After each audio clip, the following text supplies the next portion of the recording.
one nimsham. Namaste everybody. Welcome to Srimad Bhagavad Gita. The 11th chapter is going on. Shloka number 41 to 55 today. And may I request Nityashri to chant Shloka number 41 to 55. Please, Nityashri. Namaste, sir. Sakheti Namaste. matva prasabham yaduktam. He Krishna, he Yadava, he Sakheti. Ajanata mahimanam tavedam. Maya pramadat pranayena vapi. Yachapahasartham satkrutosi. Viharashayyasana bhojaneshu. एकोऽथवाप्यच्युत तत्समक्षम् तत्क्षामये त्वामहमप्रमेयम् पितासि लोकस्य चराचरस्य त्वमस्य पूज्यश्च गुरुर्गरीयान् न त्वत्समोऽस्त्यभ्यधिकः कुतोऽन्यः लोकत्रयेऽप्यप्रतिमप्रभाव तस्मात् प्रणम्य प्रणिधाय कायं प्रसादये त्वामहमीशमीड्यं पितेव पुत्रस्य सखेव सख्युः प्रियः प्रियायार्हसि देव सोढुम् अदृष्टपूर्वं हृषितोऽस्मि दृष्ट्वा भयेन च प्रव्यथितं मनो मे तदेव मे दर्शय देवरूपं प्रसीद देवेश जगन्निवास किरीटिनं गदिनं चक्रहस्तम् इच्छामि त्वां द्रष्टुमहं तथैव तेनैव रूपेण चतुर्भुजेन सहस्रबाहो भव विश्वमूर्ते श्रीभगवानुवाच मया प्रसन्नेन तवार्जुनेदं रूपं परं दर्शितमात्मयोगात् तेजोमयं विश्वमनन्तमाद्यं यन्मे त्वदन्येन न दृष्टपूर्वं न वेदयज्ञाध्ययनैर्न दानैः न च क्रियाभर्नतपोभिरुग्रैः एवं रूपः शक्य अहं नृलोके द्रष्टुं त्वदन्येन कुरु प्रवीरा मा ते व्यथा मा च विमूढभावः दृष्ट्वा रूपं घोरमीदृण्ममेदं व्यपेतभिः प्रीतमनाः पुनस्त्वं तदेव मे रूपमिदं प्रपश्य सञ्जय उवाच इत्यर्जुनं वासुदेवस्तथोक्त्वा स्वकं रूपं दर्शयामास भूयः आश्वासयामास च भीतमेनं भूत्वा पुनः सौम्य वपुर्महात्मा अर्जुन उवाच दृष्ट्वेदं मानुषं रूपं तव सौम्यं जनार्दन इदानीमस्मि संवृत्तः सचेताः प्रकृतिं गतः श्रीभगवानुवाच सुदुर्दर्शमिदं रूपं दृष्टवानसि यन्मम देवा अप्यस्य रूपस्य नित्यं दर्शनकाङ्क्षिणः नाहं वेदैर्न तपसा न दानेन न चेज्यया शक्य एवं विधो द्रष्टुं दृष्टवानसि मां यथा भक्त्या त्वनन्यया शक्यः अहमेवं विदोऽर्जुन ज्ञातुं द्रष्टुं च तत्त्वेन प्रवेष्टुं च परन्तप मत्कर्म कृण्मत्परमः मद्भक्तः सङ्गवर्जितः निर्वैरः सर्वभूतेषु यः स मामेति पाण्डव ॐ तत्सदिति श्रीमद्भगवद्गीतासु उपनिषत्सु ब्रह्मविद्यायां योगशास्त्रे श्रीकृष्णार्जुनसंवादे विश्वरूपसन्दर्शनयोगो नाम एकादशोऽध्यायः। नमस्ते sir. Thank you very much, Nityashri, for such a nice, beautiful chanting of 41 to 55 number shlokas in chapter 11. Thank you very much. Now we will go to the first person. Shruti. Namaste, doctor. Namaste, Shruti, please. Sakheti mitva prasabham yaduktam He Krishna he Yadava he Sakheti Ajanata mahimanam tavedam Maya pramadat pranayen vapi. Thinking of you as my friend, I presumptuously addressed you as O Krishna, O Yadav, O my dear mate. I was ignorant of your majesty, showing negligence and undue affection. And if, jestfully, I treated you with disrespect while playing, resting, sitting, eating, when alone or before others, for all that I crave forgiveness. God is the highest and ultimate personality that exists. However, as was explained previously, When love swells immensely, it makes the love forget the formal position of the beloved. Thus, in his extreme love for Sri Krishna, Arjun has shared many intimate, memorable moments with him, blissfully oblivious of his supreme position. Having seen the universal form of God, Arjun is now painfully aware that Sri Krishna is not merely his friend, but is also a supreme divine personality, whom even the Devatas, Gandharvas, Siddhas, etc. venerate. Thus, he feels regret for the disrespect he thinks he may have shown towards Sri Krishna by audaciously looking upon him as a mere friend. Those who are venerated are not called even by their first names, as a mark of respect toward them. He is worried that due to excessive familiarity, he has put himself on equal status with God and has presumptuously addressed him with affectionate vocatives such as my friend, my dear buddy, and O Krishna. So he implores forgiveness for whatever he may have done in forgetfulness of the divinity of Sri Krishna's personality. Thank you. Next shloka. Thank you very much, Shruti, for such a nice, short and crisp explanation of 41. Next one. Rajam Krishnan. Namaskaram everyone. Yeah, namaste, please. Om Sri Paramatmane Namaha. अथ एकादशोऽध्यायः विश्वरूपदर्शनम् यच्चावः सार्थमसत्कृतोऽसि विहारशय्यासनभोजनेषु एकोऽथवाप्यच्युत तत्समक्षं तच्छामये त्वामहमप्रमेयम्. Overwhelmed, Arjuna starts praising the Lord, who is in his infinite forms, pervades the entire universe, and offers several salutations to his majestic form.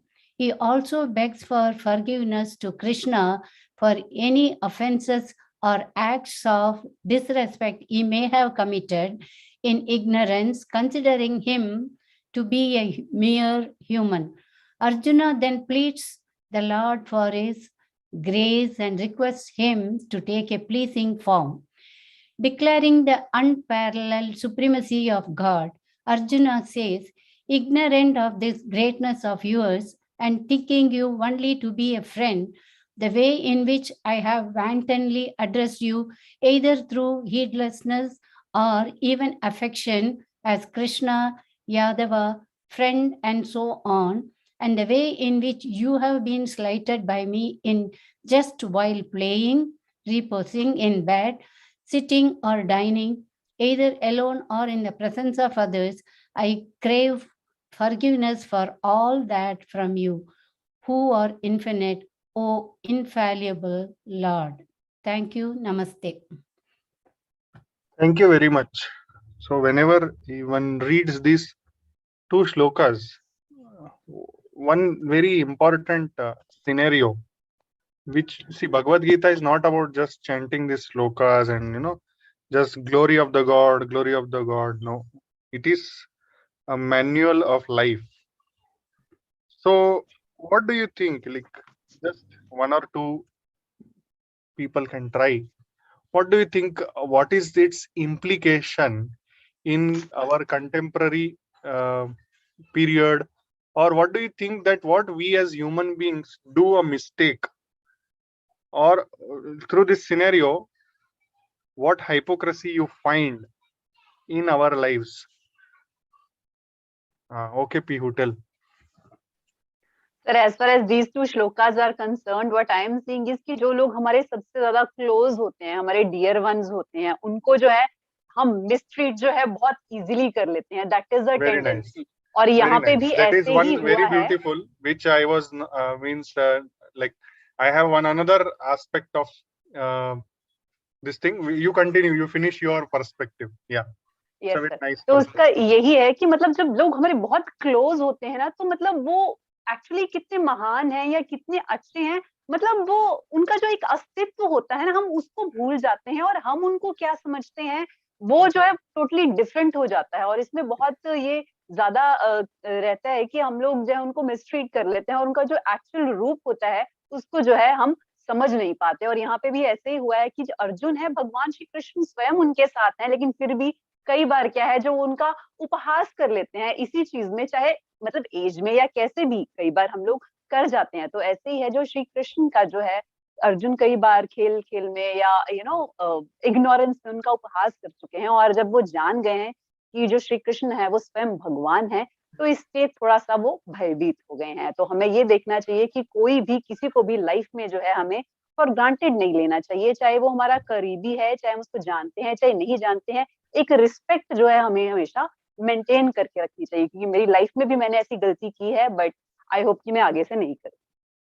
Okay, very good. So this is person A speaking his perspective or her perspective. Now we will go to person B. Now who is person B here? Here B who gave the perspective of being Arjuna, correct? But imagine you are in a position of Krishna. Just imagine for a minute. Imagine, for example, me. Okay, I am in a position of Krishna. For example, I am a neurosurgeon. So I am a doctor, I am this, I am that. And it's a higher position as compared to when we consider person A, person B. So it is higher position as compared to person A. And suppose person A does not respect me. What happens? Immediately, our trigger. Hey, who does he know that who I am? He does not respect me.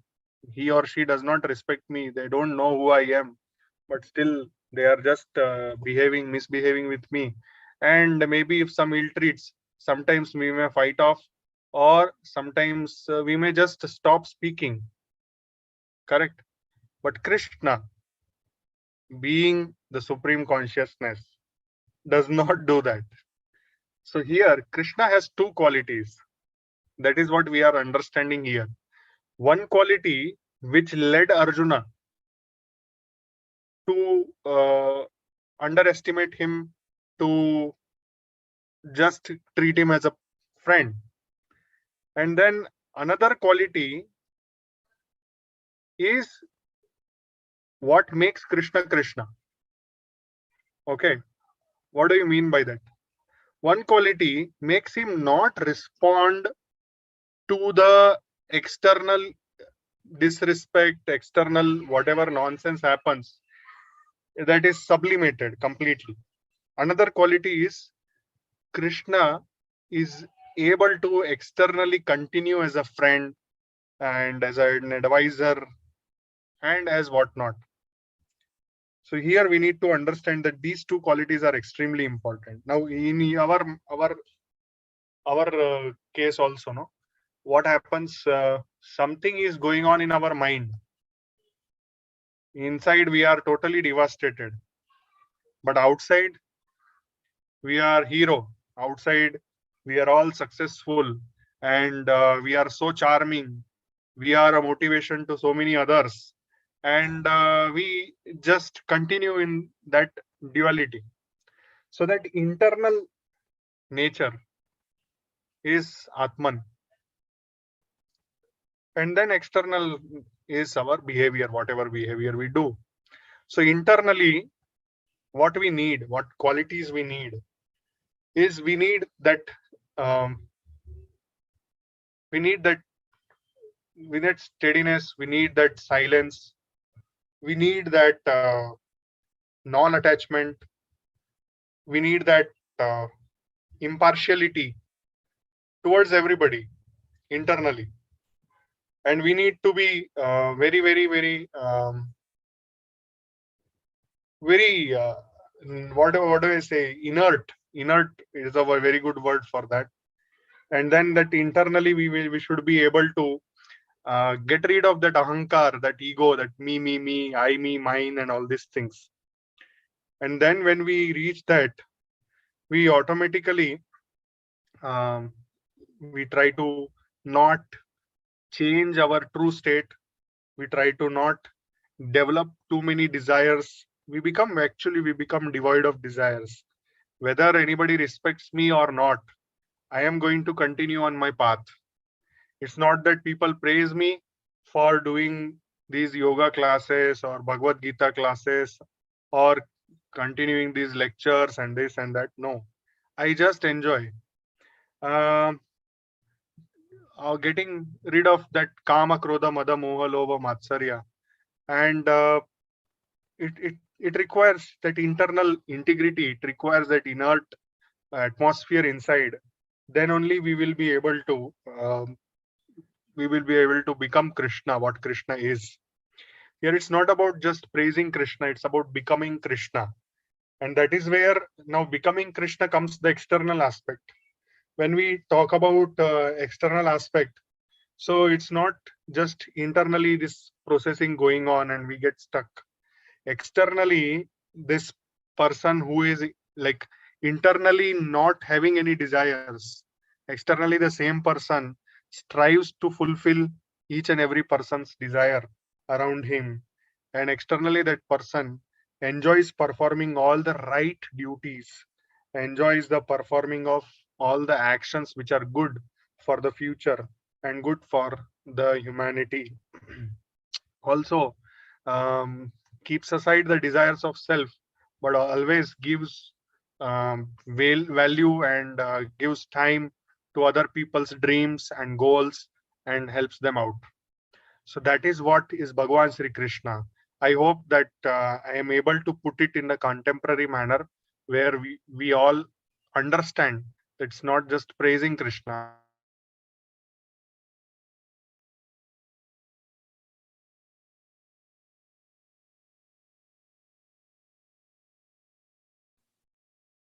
it's about becoming Krishna. Yes, doctor, clearly understood.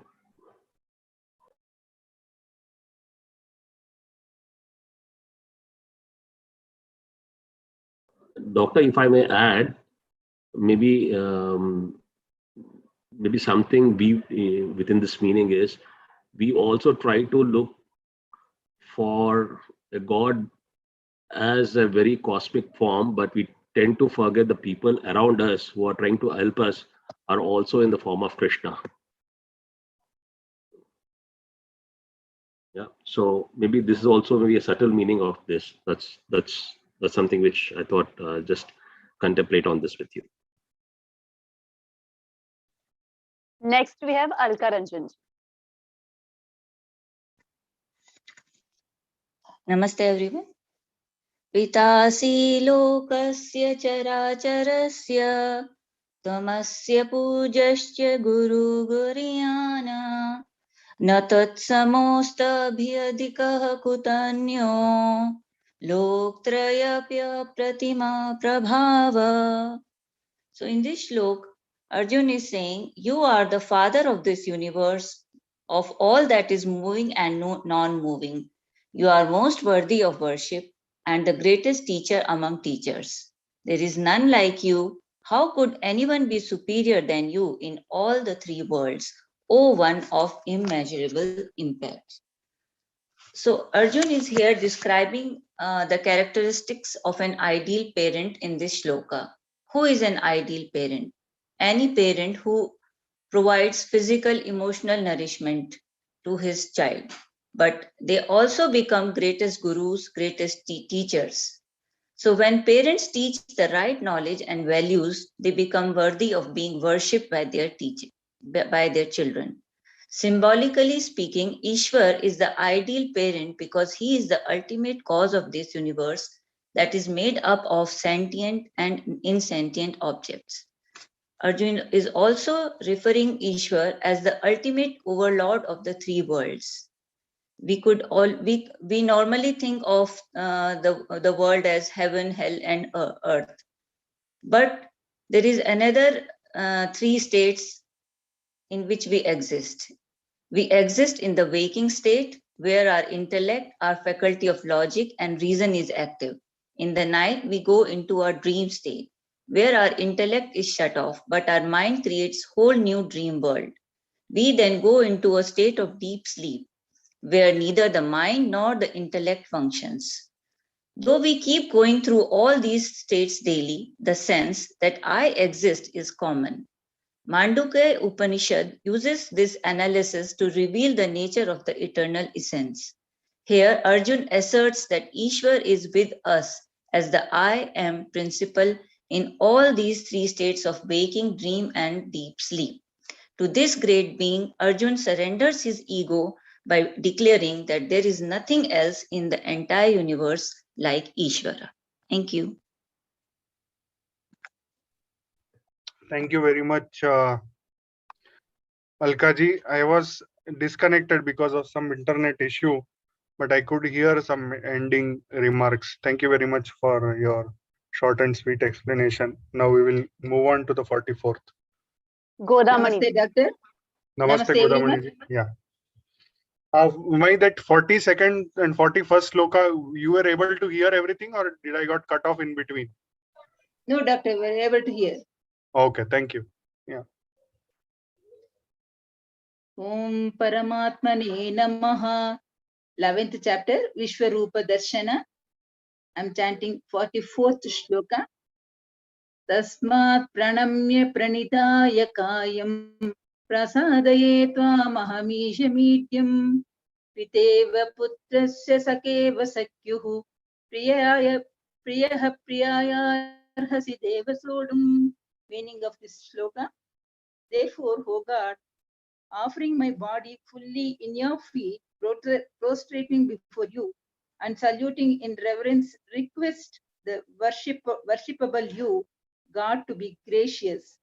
O God, just as a father tolerates the offenses of a son, a friend of a friend, and a husband of the beloved wife, likewise, you are also worthy of tolerating my offenses. Here, the word tasmat refers to the exalted virtues of the Lord mentioned in the preceding verse, which render him easy to placate.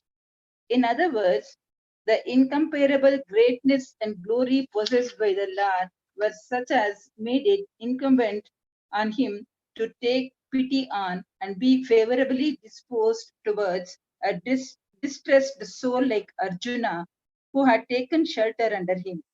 That's why Arjuna took courage to seek his forgiveness with all humility. By referring to the Lord as Isham and Idyam, Arjuna seeks to convey that he is the sole and supreme ruler of all, who not only regulates the whole universe, but is the ruler and controller even of the gods like Indra, the lord of paradise, Aditya, the sun god, Varuna, the god of water, Kubera, the god of riches, and Yama, the god of death, who are the guardians of the world. And the extent of his virtues, glory, and greatness is so vast that even if the whole universe goes on singing his praises forever, their limit cannot be reached. Hence, he alone is worthy of praise. Arjuna felt that he had neither adequate knowledge nor the requisite eloquence whereby he could sing his praises and win his favor. He felt utterly incompetent to praise him. He thought whatever words he would utter in praise of his glory would fail to touch even the fringe of that glory and would thus detract from the same.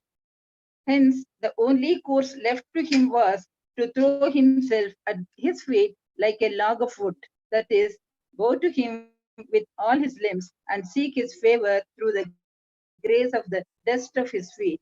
That's how Arjuna invoked his favor and asked him to overlook his faults. It has already been shown in 41-42 verses above that thoughtlessness, intimacy, and fun are the three factors which jointly and severely contribute to the offenses of slight.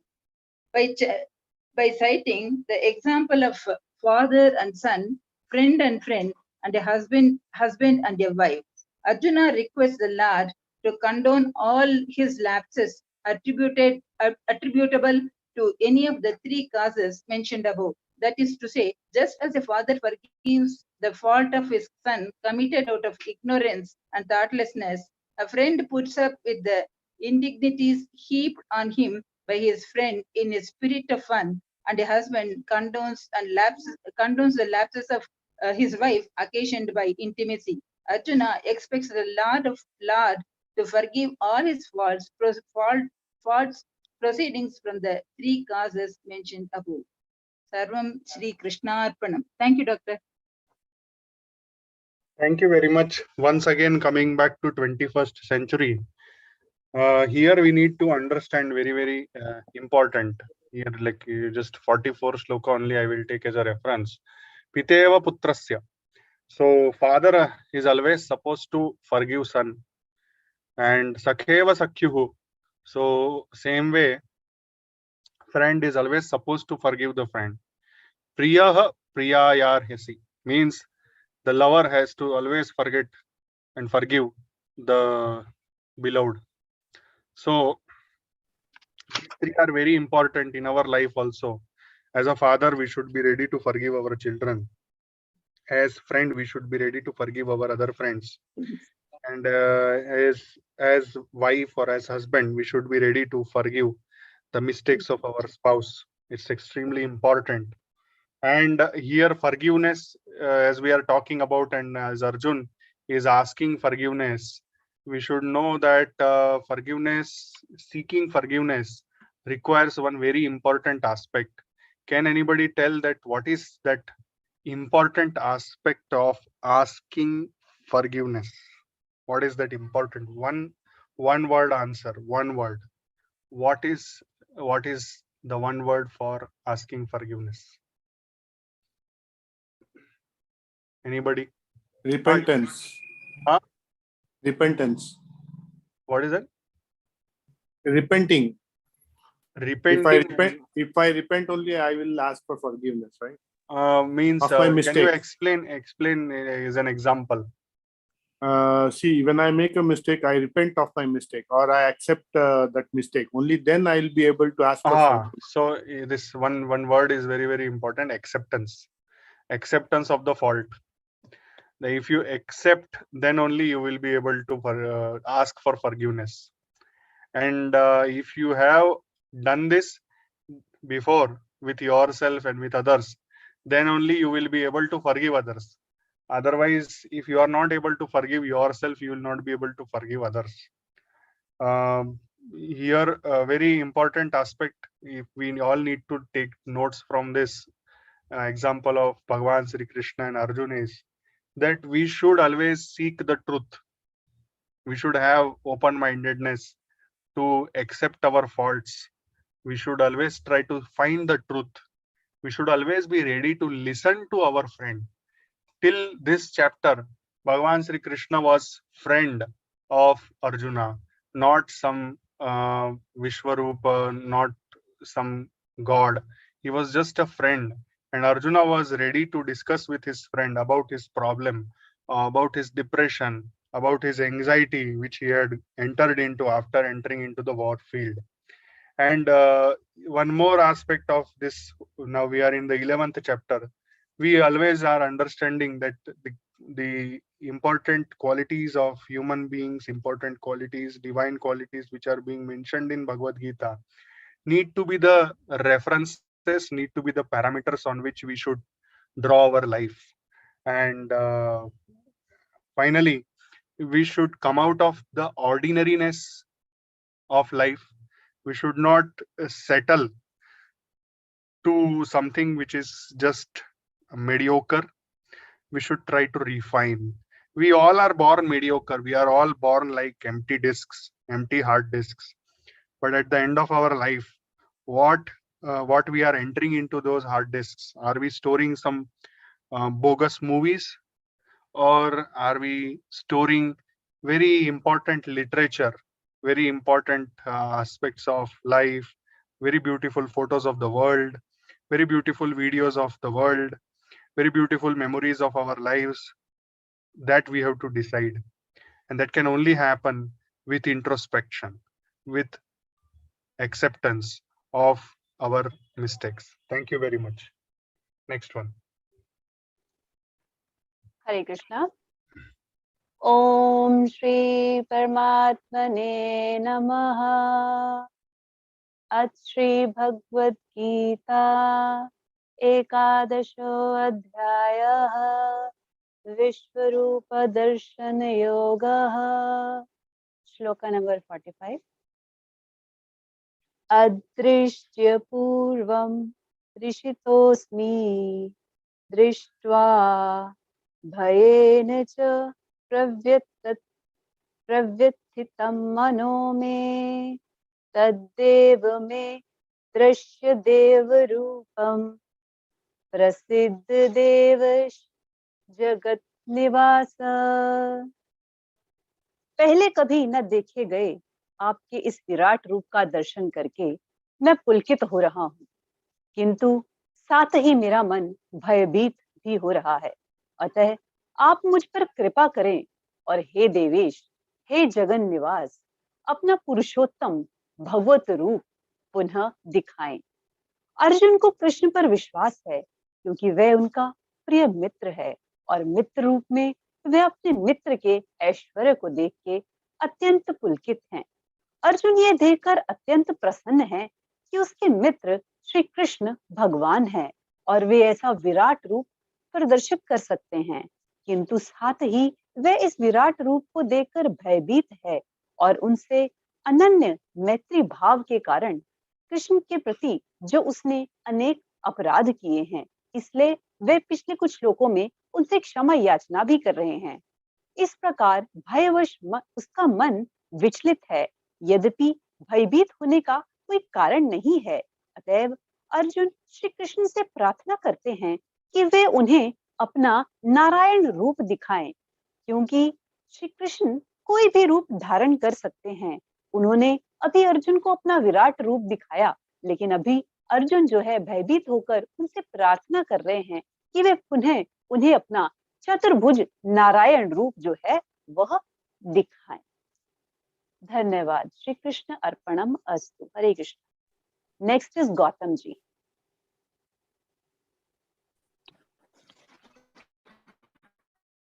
Bhagavad Gita session में उपस्थित सभी को स्वागत करता हूं और मैं अपना श्लोक उच्चारण शुरू करता हूं। ओम श्री परमात्मने नमः। अथ श्रीमद् भगवद गीता एकादश अध्याय विश्वरूप दर्शनम योग षट्चत्वारिंशत् श्लोकः। अर्जुन उवाच किरीटिनं गदिनं चक्रिहस्त मिच्छामि तवं द्रष्टुमहं तथैव तनैव रूपेण चतुर्भुजेन सहस्रबाह भव विश्वमूर्ते। श्लोक के अर्थ: मैं आपको उसी प्रकार मुकुटधारी गदा और चक्र हाथ में लिए हुए देखना चाहता हूँ। हे विश्वमूर्ते, हे सहस्रबाहो, आप उस चतुर्भुज रूप के ही बन जाइए। तात्पर्य है, यहाँ अर्जुन अपनी इच्छा को स्पष्ट शब्दों में प्रदर्शित करता है कि मैं आपको पूर्ववत देखना चाहता हूँ। वह भगवान के विराट रूप को देखकर भयभीत हो गया है, जो उन्होंने संपूर्ण विश्व के साथ अपने एकत्व को दर्शाने के लिए धारण किया था। वेदांत द्वारा प्रतिपादित निर्गुण निराकार तत्व या समष्टि के सिद्धांतों का जब प्रत्यक्ष अनुभव किया जाता है तो बहुत कम लोगों में ही वो बौद्धिक धारणा शक्ति होती है कि वो उस सत्य को उसकी पूर्णता में समझकर उसका ध्यान कर सकते हैं। यदि बुद्धि उसे कभी धारण कर भी पाती है तो प्राय भक्त का हृदय उसके साथ अधिक समय तक तादात्म्य नहीं रख पाता है। मन के स्तर पर सत्य को केवल रूपों के द्वारा ही समझ कर उसका आनंद अनुभव किया जा सकता है, सीधे ही उसके पूर्ण वैभव के द्वारा कभी नहीं। इस श्लोक में अर्जुन भगवान के सौम्य रूप को बताते हैं, जो भगवान विष्णु के पारंपरिक रूप है। सब पुराणों में ईश्वर का वर्णन रूपक की भाषा में करते हैं। उसे चतुर्भुज के रूप में चित्रित किया गया है।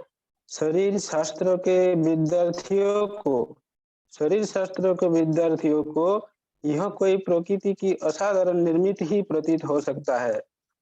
हम भूल जाते हैं वास्तव में यह सत्य का केवल एक सांकेतिक रूप है। जैसे भगवान की ये चार भुजाएं अंतःकरण चतुष्टय अर्थात मन, बुद्धि, चित्त और अहंकार के प्रतीक है। पुराणों में चतुर्भुजधारी भगवान का वर्ण नील कहा गया है तथा वे पीताम्बरधारी है, अर्थात वे पीत वस्त्र धारण किए हुए है। नील वर्ण से अभिप्राय है उनकी अनंतता से। असीम वस्तु सदा नील वर्ण प्रतीत होता है, जैसे ग्रीष्म ऋतु में ऋतु का निरभ्र आकाश अथवा गहरा सागर। पृथ्वी का वर्ण है पीत। इस प्रकार भगवान विष्णु के रूप का अर्थ यह हुआ कि अनंत परमात्मा परिच्छिन्नता की धारण कर अंतकरण चतुष्टय के द्वारा जीवन का खेल खेलता है। यह भी ध्यान देने योग्य बात है कि सभी धर्मों में ईश्वर का वर्णन एक ही प्रकार से किया गया है। वह परमेश्वर सर्वज्ञ और सर्वशक्तिमान है। ईश्वर के बाहुबल से ही मनुष्य सफलता प्राप्त करता है। इसलिए सर्वशक्तिमान भगवान का निर्देश चतुर्भुजधारी के रूप में ही किया जा सकता है। चतुर्भुजधारी इसलिए कि भगवान विष्णु शंख चक्र गदा पद्म धारण किए हुए है। शंखनाद के द्वारा भगवान सबको अपने समीप आने का आवाहन करते हैं।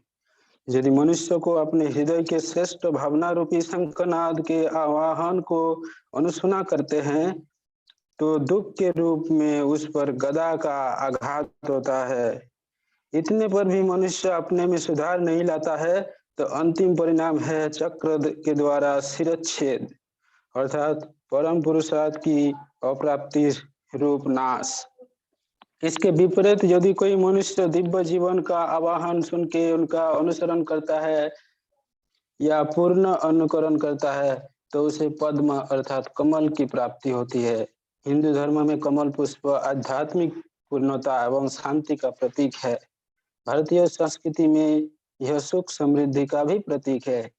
पाश्चात्य देशों में जैसे शांति का प्रतीक शुभ्र कपोत सफेद कबूतर माना जाता है। संक्षेप में अर्जुन चाहता है कि भगवान अपने सौम्य रूप और शांत भाव में प्रकट हो। यही जय Shri Krishna.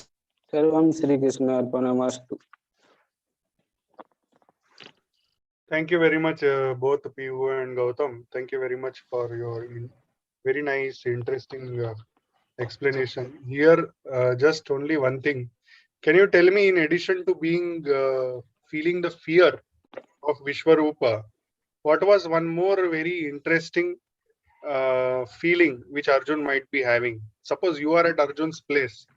What feeling you might be having when you find out that your friend is not only just an ordinary person, but is the Lord of the universe? How you will feel at that time? Anybody? The tear of ecstasy might flow down my cheeks. Ecstasy. Yeah. Before that? Before the ecstasy? Happiness. No. That is the highest state. Devotion. No. Surrendering. No. Overwhelmed. Lucky to be the chosen one. No. You will feel like a fool. Delighted. You will feel like a fool. Will want you. Oh, yeah. Yes. You won't feel like a fool. That अरे इतना बड़ा आदमी मेरे साथ था, मेरे को पता ही नहीं चला. पता नहीं चला. कितना बड़ा बेवकूफ हूं मैं. So that is what Arjun is actually continuing, that expression of fear and foolery, and that is why he is adamant, or like somewhere I feel that he is arrogant enough to once again instruct or once again request Bhagavan Sri Krishna, no, you show me that one, you show me Chaturbhuja, like that it is. Okay. At the same time, blessed also, doctor. Not actually, not at this yet. moment. Not yet. Not yet, because we are taking words into account. We are not taking anything into account. We are just taking words into account. He is not telling. He is telling that means forgive me. I just why we will ask forgiveness when we have done some mistake? Then we will ask no. And when we do mistake, why? How do we feel? We feel like a fool. Correct. And when we feel like a fool, there are two responses. Either we surrender or we escape. Most of the times we escape. Or when we do mistake, we try to put it on others. If there would have been third person in the conversation, there were chances that Arjuna would have told, hey, why did you not tell me when Krishna is Vishwarupa? Why you did not tell me? Like that, it could have happened. Okay. So there is no third person. But this happens in our lives, right? And now when he is not able to contain this fear and foolishness, he is asking for forgiveness, and at the same time, to to dilute the situation, he is telling, show me that Chaturbhuja. And that is how he is trying to divert the conversation. Okay. Now let us go to the next one. Ravi Shankar ji. Jai Shri Ram Krishna. Jai Shri Ram Krishna. Ravi Shankar ji, please. Sir.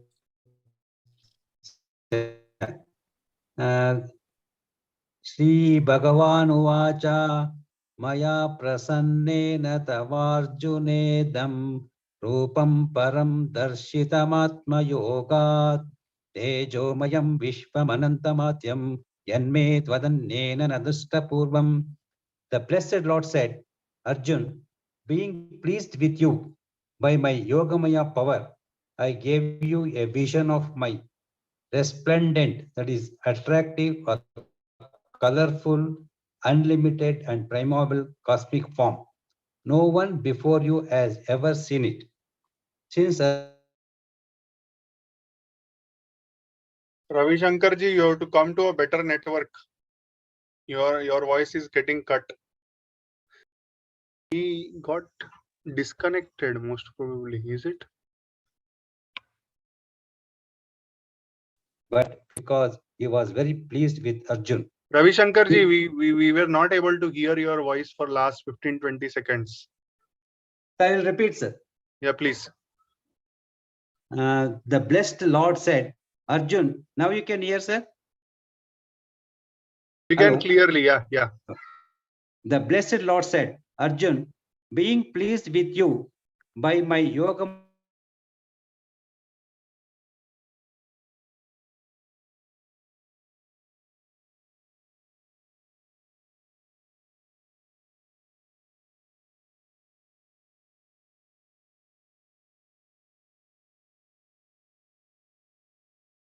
now pacifies him by explaining that there is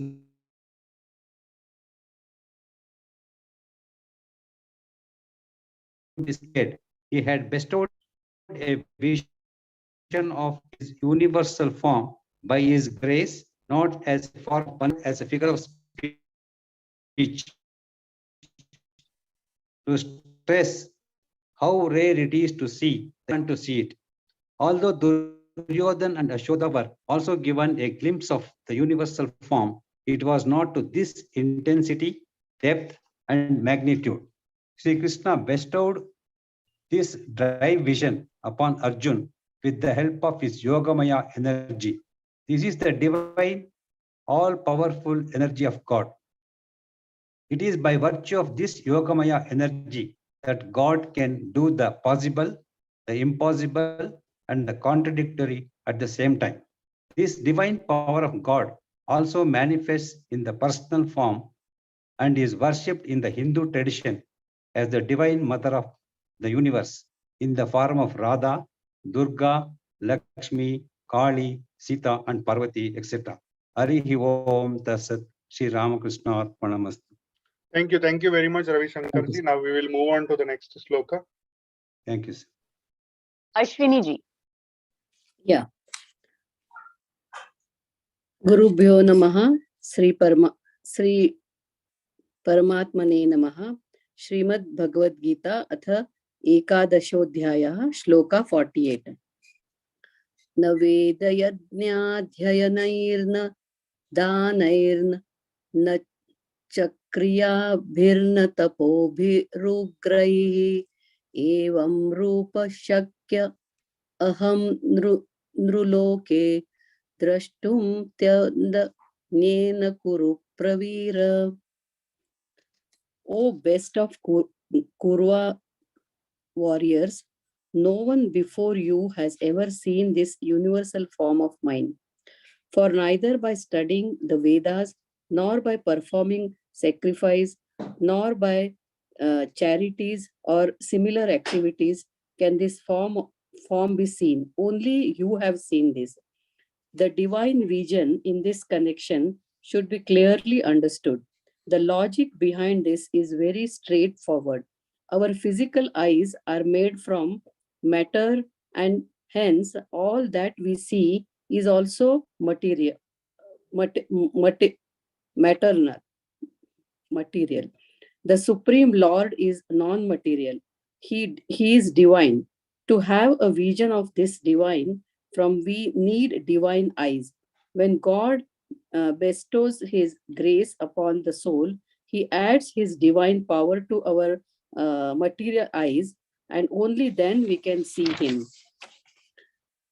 One may ask that how was Sanjaya also able to see that cosmic form which Arjuna saw by divine grace? The Mahabharata states that Sanjaya also received by the grace of his guru Vedavyasa, who was an avatara of God. Before the war, the Vedavyasa offered his student Sanjaya divine vision so that he may be able to communicate the details of the war to Dhritarashtra. Hence, he saw the same cosmic form that Arjuna saw. But later, when Duryodhana dies, Sanjaya was overwhelmed with the grief and lost his divine vision.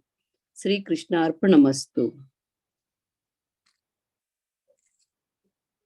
Thank you very much, Ashwini for short and sweet explanation. As we move on in this series of shlokas, we will come to know more about what brings this Vishwarupa Darshan. So we will just wait for others to continue. Okay? Chalo. Thank you, Doctor. Yeah, thank you. Jai Shri Krishna, Doctor. Jai Shri Krishna, Padmaji, please. Chapter 11, Shloka 49.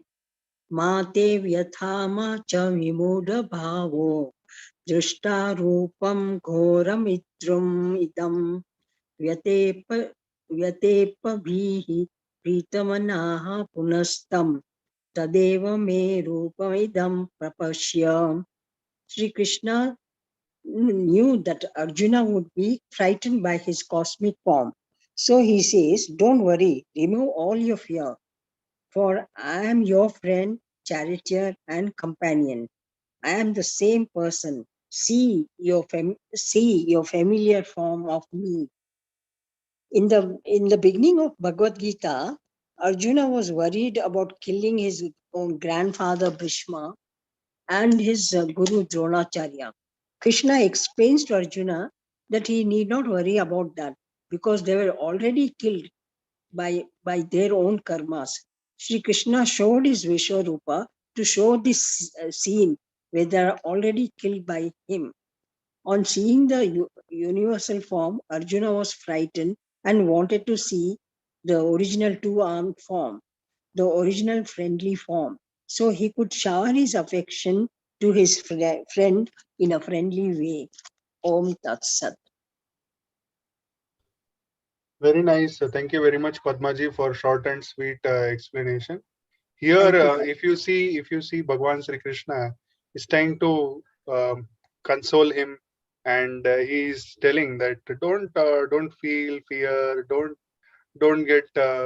feel vimuda and all these things, and but instead become full of love, become fearless, and try to enjoy my Chaturbhuja form, and he is going to show it.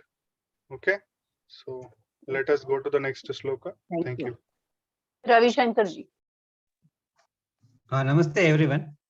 Sri Sanjaya Uvacha Ityarjunam Asudevas Tatoktva Swakam Rupam Darshayamasa Bhuyaha Ashvasayamasa Cha Vitamenam Bhutva Punat Saumya Vapur Mahatma.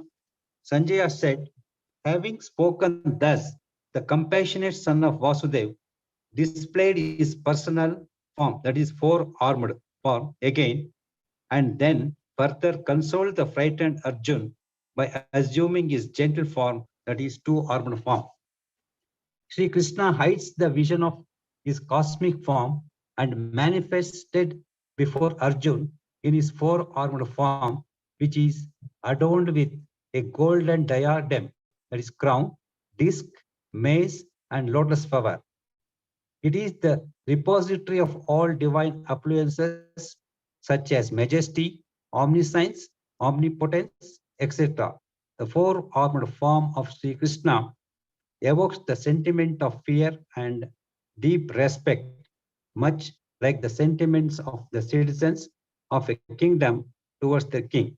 However, Arjun was a Sakha, that is a friend of Sri Krishna, and devotion dominated by the sentiment of fear and reverence would never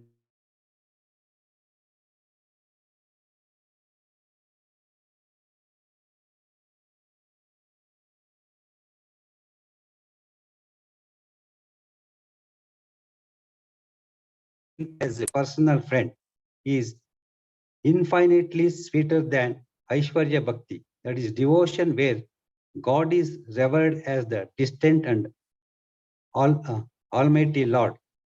Hence, to conform to Arjun's sentiment of devotion, Sri Krishna finally hides even his four-armed form and transformed into his virginal two-armed form. Once in the forest of Vrindavan, Sri Krishna was engaging in loving pastimes with gopis when he suddenly disappeared from their midst. The gopis prayed for him to come back.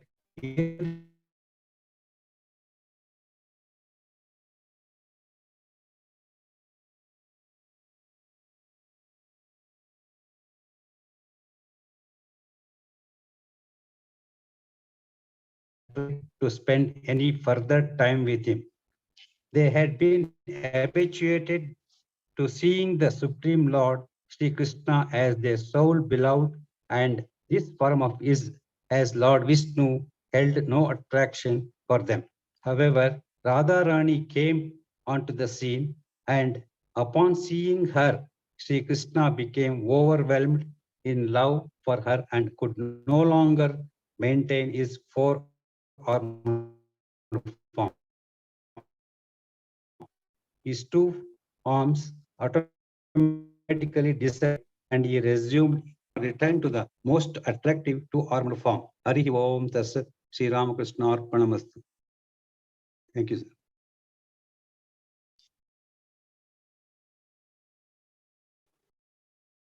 Thank you. Thank you very much, Ravi Shankarji. Next one.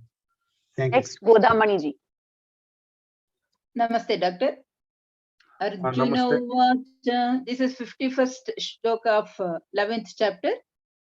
Arjuna Uvacha. Drishtvedam manusham rupam tava somyam janardana idanimasmi samvrittaha sachetah prakritim gataha.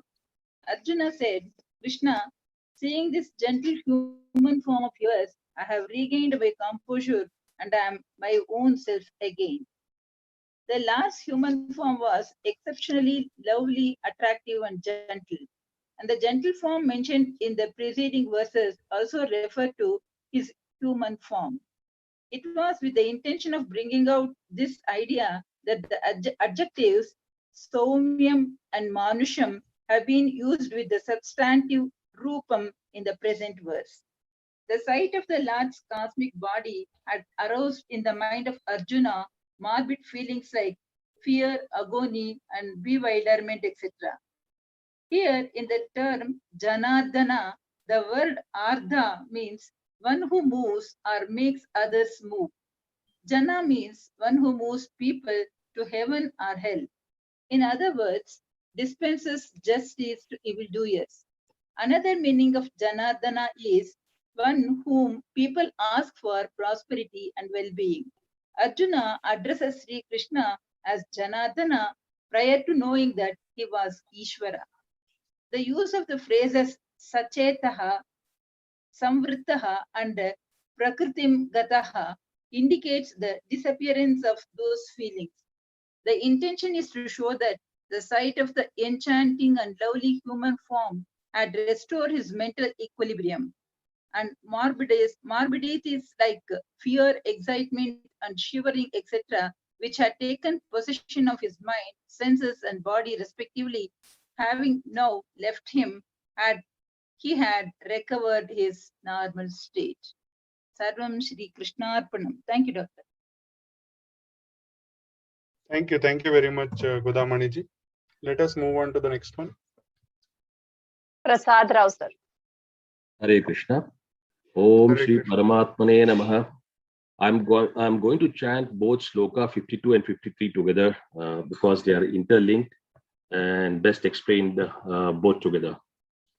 Shri Bhagavan Uvacha Sudurdarshamidham Rupam Drishtavanasi Yanmama Deva Apyasya Rupasya Nityam Darshana Kankshinaha Naham Vedairna Tapasa Na Danena Na Chejyaya Shakya Evam Vidho Drashthum Drashtavanasi Mam Yatha. So the literal translation of these two slokas is Krishna is telling in response to the earlier question in Shloka 51, my dear Arjuna, this form of mine that you are now seeing, which is a two-armed form, it itself is exceedingly difficult to behold. Even the celestial gods are eager to see it. Neither by the study of the Vedas, nor by penance, charity, or fire sacrifices like Homa, or worship near going to the temple, can I be seen as you have seen me. Okay. So having shown Arjuna the cosmic form, we've seen in the Shloka 47, 48, he was talking about the cosmic form. Having shown Arjuna the cosmic form and having praised it as being unavailable to anyone but him, Sri Krishna does not want him to slacken his love for the personal form or the form that Arjuna is used to see. Hence, Sri Krishna says that the way in which Arjuna sees God is exceedingly rare. That is, the two-armed form that he's seeing is exceedingly rare than the universal cosmic form. He emphasizes that even the celestial gods yearn to realize God in his two-armed personal form as he's standing before Arjuna. This is not possible by any amount of Vedic studies, austerities, or fire sacrifices as explained earlier. The basic spiritual principle is that God cannot be known by the strength of one's efforts. However, those who engage in devotion to him become recipients of his grace. Then by virtue of his grace, they are easily able to know him. This also clearly is stated in Mundok Upanishad. The shloka goes like this. Nayamatma pravachanena labhyo na medhaya na bahuna shrutena, which means God cannot be known either by spiritual discourses or through the intellect, nor can he be known by hearing various kinds of teachings. Just to go back a little bit, when Krishna was born, he appeared before his parents Devaki and Vasudeva in four-handed form, and then he transformed himself into two-handed form. This mystery is very difficult to understand for those who are atheists or who are devoid of devotional service. For scholars who have simply studied Vedic literature by way of speculation or out of mere academic interest, Krishna is not at all easy to understand, nor easy to be understood by persons who officially go to the temple to offer worship. They make their visit, but they cannot understand Krishna as he is. The conclusion is that although to see the universal form Krishna is very, very difficult and not possible for anyone and everyone, it is still more difficult to understand his personal form as Shyama Sundara. Krishna can be understood only through the path of devotional service, as explained by Krishna himself in the subsequent slokas. So that ends the explanation of these two slokas. Om Tat Sat Sarvam Sri Krishna Arpanamastu. So, Doctor, maybe after I have a little doubt about one aspect of this sloka. Maybe once we complete everything, I'll ask that doubt. Okay, fine. Thank you. Thanks. Yeah. Next one. So next is Gautam ji, but he has sent a recording which I just forwarded you because his battery died. I request you to please play that. Okay. अपना श्लोक उच्चारण शुरू करता हूँ। नमस्कारम, जय श्री कृष्ण। पुनः एक बार सभी को बहुत बहुत धन्यवाद। और मैं अपना श्लोक उच्चारण शुरू करता हूँ। ओम श्री परमात्मने नमः। अथ श्रीमद् भगवद गीता विश्वरूप दर्शन योगः भक्त्या तु अनन्या शक्य अहमेवं विधर्जुन यातुं द्रष्टुं च तत्त्वेन प्रवेष्टुं च परन्तप। श्लोक के अर्थ, हे अर्जुन, केवल अनन्य भक्ति द्वारा मुझे उस रूप में समझा जा सकता है जिस रूप में मैं तुम्हारे साथ खड़ा हूँ, और उसी प्रकार मेरा साक्षात दर्शन भी किया जा सकता है। केवल इसी विधि से तुम मेरे ज्ञान के रहस्य को पा सकते हो। इस श्लोक के तात्पर्य, यस्य देवे परा भक्ति अर्था देवे तथा गुरु तस्येते कथिता अर्थाः प्रकाशन्ते महात्मनः। जिसमें भगवान के लिए अविचल भक्ति भाव होता है और जिसका मार्गदर्शन गुरु करता है, जिसमें भी उसकी वैसी ही अविचल श्रद्धा होती है, वह भगवान का दर्शन प्रकट रूप में कर सकता है। मानसिक चिंतन द्वारा कृष्ण को नहीं समझा जा सकता। जो व्यक्ति प्रामाणिक गुरु से मार्गदर्शन प्राप्त नहीं करता, उसके लिए कृष्ण को समझने का शुभारंभ कर पाना भी कठिन है। यहाँ पर तू शब्द का विशेष रूप से प्रयोग यह सूचित करने के लिए हुआ है कि अन्य विधि ना तो बताई जा सकती है, न प्रयुक्त की जा सकती है, न ही कृष्ण को समझने में सफल हो सकती है। कृष्ण के चतुर्भुज तथा द्विभुज साक्षात रूप अर्जुन को दिखाए गए क्षणिक विश्व रूप से सर्वथा भिन्न है। नारायण का चतुर्भुज रूप तथा कृष्ण का द्विभुज रूप दोनों ही शाश्वत तथा दिव्य है, जबकि अर्जुन को दिखलाया गया विश्व रूप नश्वर है। पिछले श्लोक में ना शब्द को पुनरुक्ति सूचित करती है कि मनुष्य को वैदिक ग्रंथों के पंडित्व का गर्व नहीं होना चाहिए, उसे कृष्ण की भक्ति करनी चाहिए। कृष्ण विश्व रूप से चतुर्भुज नारायण रूप में और फिर अपने द्विभुज रूप में परिणत होते हैं। इससे यह सूचित होता है कि वैदिक साहित्य में उल्लिखित चतुर्भुज रूप तथा अन्य रूप कृष्ण के आदि द्विभुज रूप ही से उद्भूत है। वे समस्त उद्भवों के उद्गम है। कृष्ण इनसे भी भिन्न है। यह स्पष्ट कहा गया है कि कृष्ण का निकट चतुर्भुजी रूप भी भगवान का अंश है, जैसा कहा गया है। यस्येक निश्चसित काल मथावलंब जीवंत बिलोजा जगत दंडनाथ विष्णु महान स इह यस्य कला विशेष गोविंदमादिम पुरुषम तमहम भजामि। जिसके श्वास लेने से ही जिनमें अनंत ब्रह्मांड प्रवेश करते हैं तथा पुनः बाहर निकल आते हैं, वे महाविष्णु कृष्ण के अंश रूप है। अतः मैं गोविंद या कृष्ण की पूजा करता हूँ, जो समस्त कारणों के कारण है। अतः मनुष्य को चाहिए कि कृष्ण के साकार रूप को भगवान मानकर पूजे, क्योंकि वही सच्चिदानंद स्वरूप है। विष्णु के समस्त रूप के उद्गम है। वे समस्त अवतारों के उद्गम है और आदि महापुरुष है, जैसा भगवत गीता से पुष्ट होता है। सच्चिदानंद रूपाय कृष्णाय क्लिष्टकारिणे नमो वेदांत वेदाय गुरुवे बुद्धि साक्षिणे। मैं कृष्ण को प्रणाम करता हूँ, जो सच्चिदानंद स्वरूप है। मैं उनको नमस्कार करता हूँ, क्योंकि उनको जान लेने का अर्थ है वेदों को जान लेना। अतः परम गुरु है। उसी प्रकरण में कहा गया है, कृष्ण वे परम मम देवतम, कृष्ण भगवान है। ब्रह्म संहिता का कथन है, ईश्वर परमः कृष्णः सच्चिदानंद विग्रह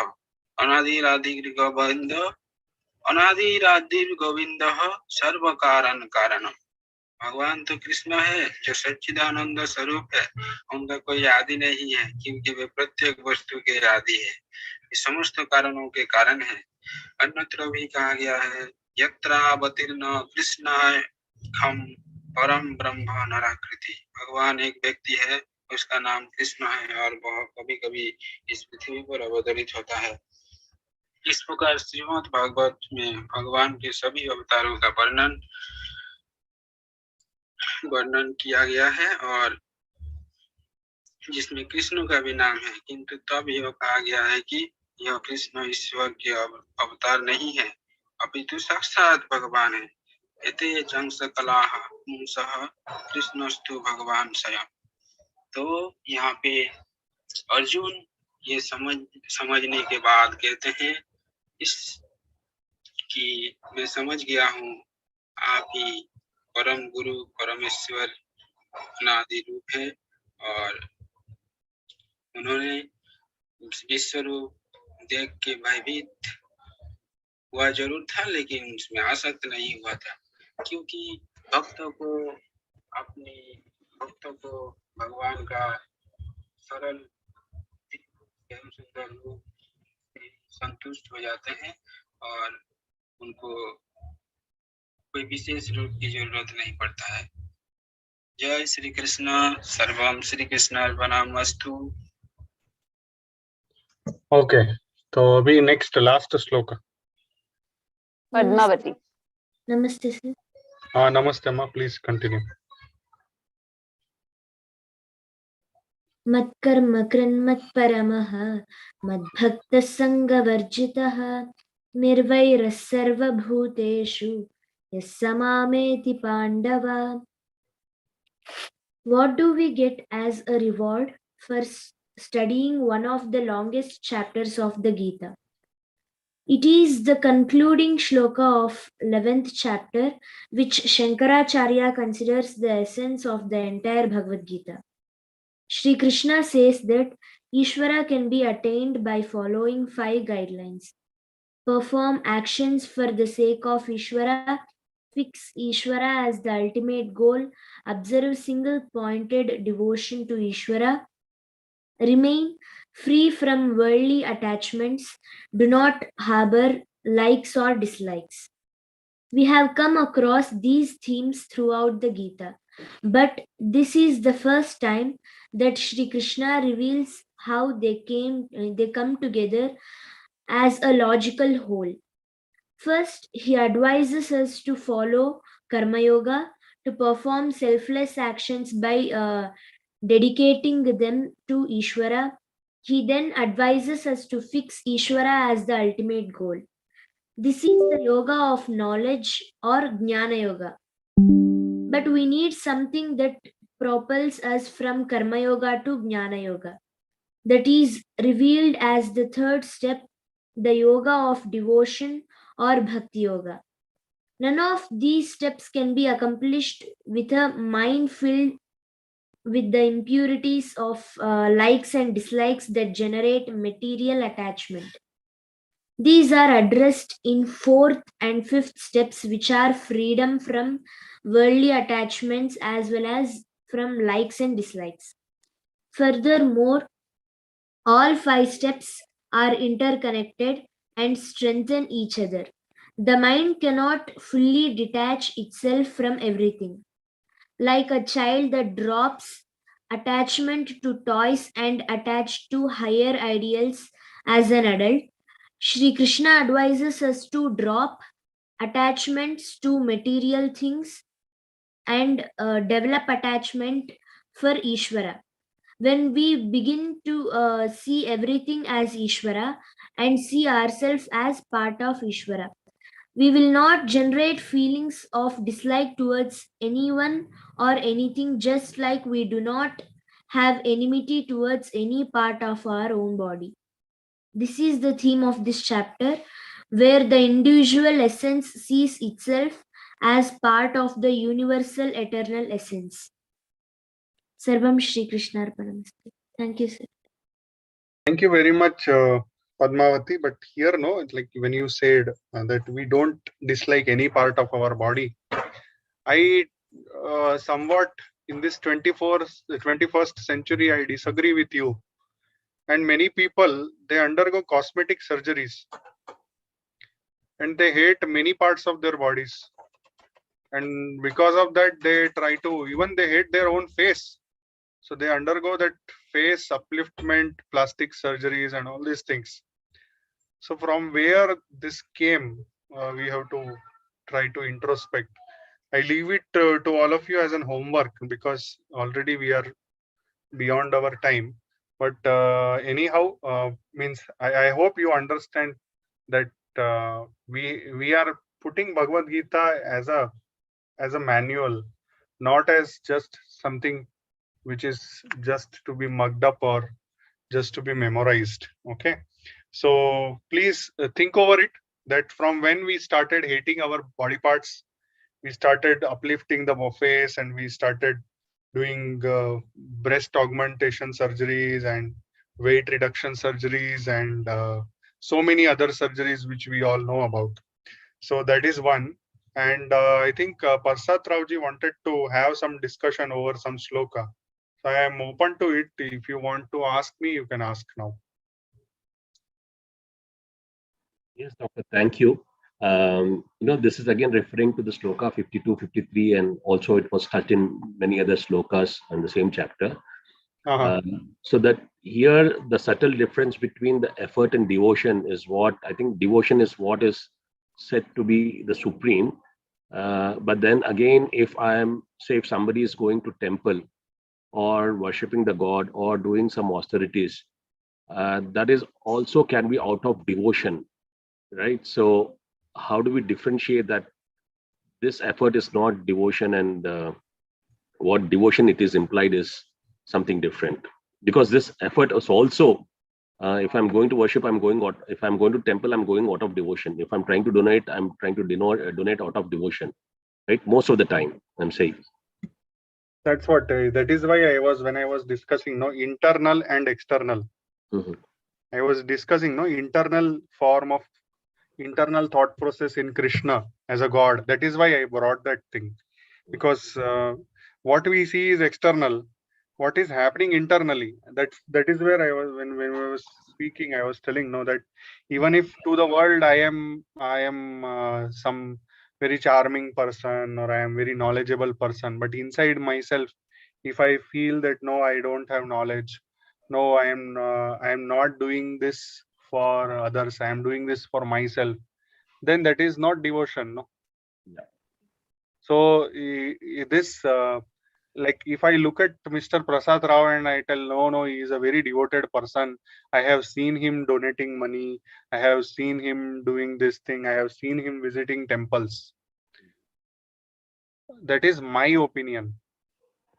That is Arjuna's opinion, no, that Krishna is his friend, he is like he is his sakha and all these things. But only only Krishna knows that what Krishna is, and you have all the opportunity. It means I also will have all the opportunity to find out whether you are doing it really or not really. Now, just for an example, today morning I was having discussion with one of my friends in yoga, that we were just discussing about one person who is very influential and very a very high level Vedantin, and we were just discussing about that, and he told Dr. Ji, it is very unfortunate that when people they speak about Vedanta, they speak about Srimad Bhagavad Gita and so on and so forth, but when I went to meet and book that person for a lecture, that person asked how many people are going to come, and when I said we don't know, maybe 15 people, we can accommodate 15 people in our premises maximum because of COVID. And then that person told, I cannot, I means 15 is very less for my competency. So you saw the hypocrisy here. Yeah. The hypocrisy is this: a true Vedantin will address even a single person. Exactly. Vedantin will not tell that, okay, Dr. Mayur will, if my Dr. Mayur tells that only 17 people are coming from next week onwards, I am not doing. I expected at least 100 people. And if 100 people come, then only I will continue this Bhagavad Gita classes. So that is what is hypocrisy. What you are, I think you are seeking is how to differentiate between hypocrisy and reality, means indirectly. And I hope that nobody can define your devotion. Your devotion is defined by you. Another thing is, it's not 2 plus 2 is equal to 4. If you are devoted, then you will definitely get the result. It's not like that, because at the end of the day, it is our prarabdha, and whether we are truly purified and truly ready, that our final achievement only will decide. And even if external achievement is not coming up, then internal satisfaction, that happiness, internal happiness, that feeling of that gratitude, feeling of that fusion with the cosmic consciousness, that feeling nobody can take away from you, and nobody can feel on your behalf. So I hope that I have given the answer, or else if still you want, I can bring No, forth. I think that's fairly answered, Doctor. Yeah, but the only yeah, the only thing is, say for example, if I'm doing something, yeah, it is to me myself. If I am happy that the way I am doing, irrespective of what others think, okay, Yes, I think yes. that matters most. That's what that is what we are looking for. Yeah. That is what we are looking for. Like today we did 41 to 55. We did 15 shlokas. Yes. Okay. There was a question that many people are repeating. We don't have enough people to chant one shloka each. Then there was a contemplation that whether we will be able to give justice to these shlokas. See, it is not about giving justice to the shloka.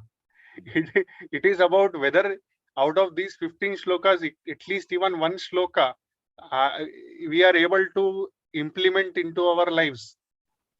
And out of 700 verses which are there, the bottom line is, be true to yourself. That's all. Yes. Be true to yourself. Arjuna was not feeling good in the midst of the war. He did not suppress his feelings. He did not tell, okay, I will visit psychiatrist after the war is over. No, he told, no, I cannot do this.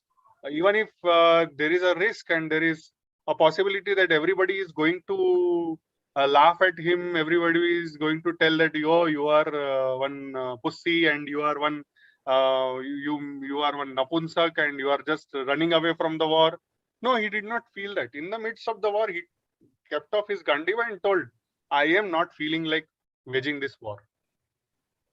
So that is being true to ourselves. We should be ready to do that.